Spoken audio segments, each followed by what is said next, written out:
हाजिर हूं मैं आपका दोस्त जगत लेकर के एक नए चैप्टर का सेंट्रल आइडिया, जो चैप्टर 3 आप देख सकते हैं लिखा हुआ है कीपिंग क्वाइट, जिसको लिखा है पेब्लो नेरुदा ने।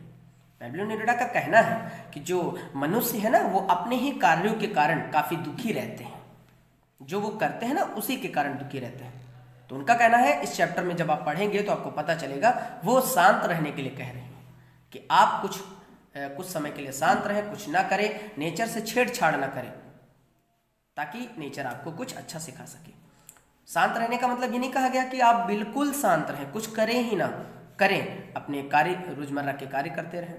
मतलब ऊट पटांग कार्य, गलत कार्य, जो नेचर से छेड़छाड़ की बात पेब्लो नेरुदा ने इस बात पर जोर दिया है कि आप नेचर से छेड़छाड़ न कीजिए, क्योंकि प्रकृति में बहुत ताकत होती है, बहुत कुछ कर सकती है, बहुत कुछ बदलाव कर सकती है। ठीक है, तो शांत रहने के लिए कहा है। जब तक उनका कहना है कि मैं 12 तक ना गिन लूँ। अब चैप्टर आप पढ़ेंगे तो 12 तक गिनना, क्या गिनना है वो आप समझ जाएंगे। ठीक है, तो आइए आते हैं come to the point, central idea देखते हैं। The poem keeping quiet has been written by Pablo Neruda. मेरी लैंग्वेज इजी रहेगी, शायद अगर आपको टफ लगती है तो आप बिल्कुल बताएं। स्पेलिंग, अब तो ये कोई क्वेश्चन ही नहीं उठता कि सर स्पेलिंग समझ में नहीं आ रही, क्योंकि अब तो हम टाइपिंग के थ्रू लेकर आ रहे हैं ताकि आप आसानी से फेयर कर सकें। तो ठीक है, कविता कीपिंग क्वाइट को पेब्लो नेरुदा ने लिखा है, या कह सकते हैं पेब्लो नेरुदा के द्वारा कीपिंग क्वाइट लिखी गई है। इन दिस पोएम, इस कविता में Pablo Neruda has described about the human beings, मतलब ह्यूमन बींग्स आप समझ सकते हैं, मनुष्यों के विषय में उन्होंने वर्णन किया है, चित्रण किया है, जो भी आप समझ सकते हैं समझ लें। Who has become very selfish, जो लोग बहुत ही स्वार्थी हो चुके हैं, उन लोगों के विषय में वर्णन किया है।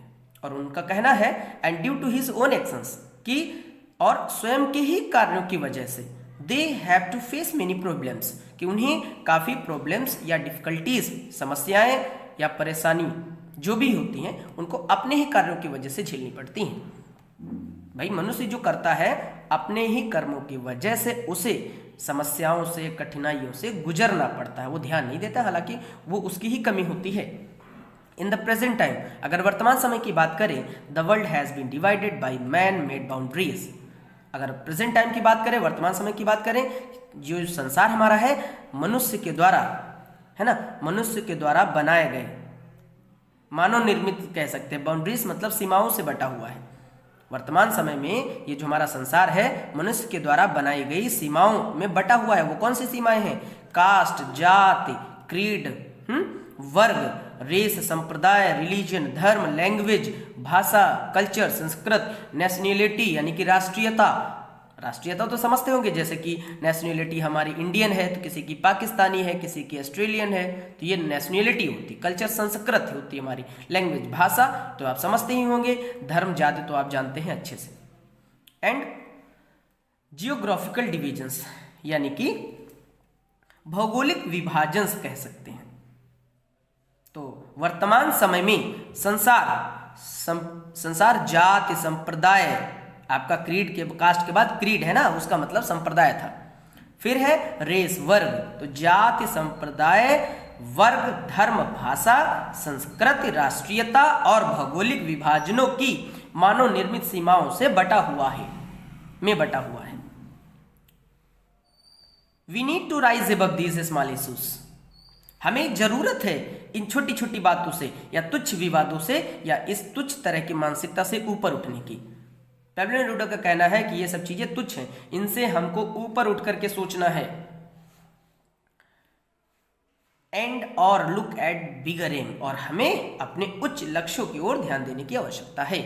तो कविता कीपिंग क्वाइट पेब्लो नेरुदा द्वारा लिखी गई है। इस कविता में, है ना, इस कविता में पेब्लो नेरुदा ने उन मनुष्यों के विषय में जो बहुत स्वार्थी हो गए हैं और उन्हें अपने ही कर्मों के कारण परेशानियों और कठिनाइयों का सामना करना पड़ता है का चित्रण किया है। वर्तमान समय में संसार जाति, संप्रदाय, वर्ग, धर्म, भाषा, संस्कृति, राष्ट्रीयता और भौगोलिक विभाजनों की मानव निर्मित सीमाओं में बांट दिया है या बटा हुआ है संसार हमारा। हमें इन तुच्छ विवादों से यानी कि इस छोटी छोटी मानसिकताओं से ऊपर उठ करके उच्च लक्ष्यों पर ध्यान देने की आवश्यकता है।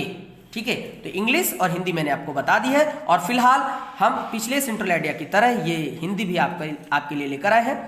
आप जब ना समझ में आया तो आप ये हिंदी पढ़ सकते हैं, इसका स्क्रीनशॉट ले सकते हैं। ये हिंदी का ले लीजिए, अब इंग्लिश का ले लीजिए, फिर इसको फेयर कर लीजिए, अच्छे से समझ लीजिए, पढ़ करके, सुन करके और देख करके। तो उम्मीद है आपको समझ में आया होगा।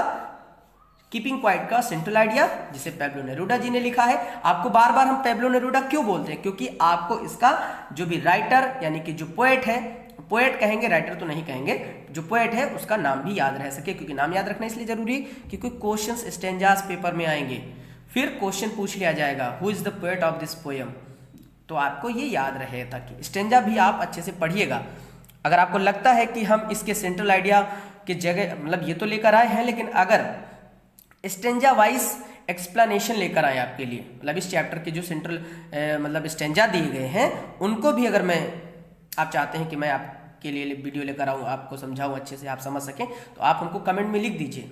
हम बिल्कुल हाजिर होंगे आपके लिए स्टेंजा वाइज एक्सप्लेनेशन लेकर के, क्योंकि उसके थ्रू आप क्वेश्चन आंसर बना सकते हैं। देखिए बच्चे क्या करते हैं, क्वेश्चन आंसर बना नहीं पाते हैं। स्टेंजा आया, क्वेश्चन देखा, आंसर को बजाय बनाने के उसमें से जो लाइन मैच करती होती है उसको उठा करके लिख देते हैं, जबकि वो एक रॉन्ग मेथड है। सही आंसर ऐसे नहीं आता है क्योंकि वो पोएम की भाषा में लिखा होता है, वो रिटन लैंग्वेज में नहीं होता है। तो रिटन लैंग्वेज में लिखने के लिए स्टेंजा को समझना बहुत जरूरी है। ठीक है, तो अगर आप चाहते हैं कि मैं आपके लिए स्टेंजा वाइज एक्सप्लेनेशन लेकर आऊं, क्वेश्चन आंसर लेकर आऊं, अच्छे से आपको समझाऊं मैं, तो आप कमेंट में लिख दीजिए, फिर मैं आपके लिए लेकर आऊंगा। फिलहाल तब तक के लिए हम तो चलते हैं फिलहाल, लेकिन हम कहना नहीं भूलेंगे कि आप एक छोटा सा लाइक जरूर कर दीजिए, क्योंकि इतनी मेहनत हम आपके एक लाइक के लिए करते हैं।